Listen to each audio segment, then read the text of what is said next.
Welcome to the Learning Pines YouTube. We hope this video helps. You begin by preparing the essentials: Java 17 or later, a build tool like Maven, and your IDE. Once ready, create a Spring Boot project and include Spring Cloud Gateway and Spring Web dependencies. Make sure dependency versions match the boot parent to avoid conflicts.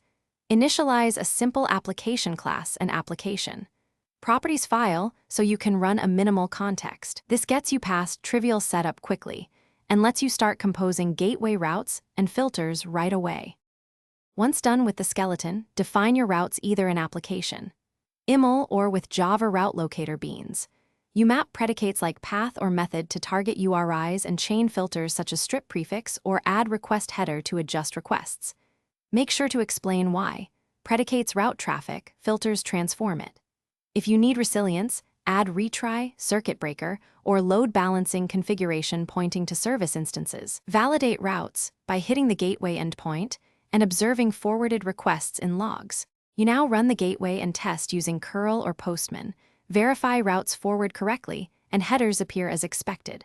Next, secure the gateway by adding OAuth2 or JWT filters or simple auth checks depending on your needs, because gateways often enforce central auth.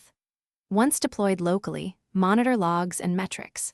If things go wrong, check application logs for route resolution errors, verify no port conflicts, and ensure dependency versions align. These 3 fixes solve most issues quickly. Thanks for watching. Consider subscribing if we helped you.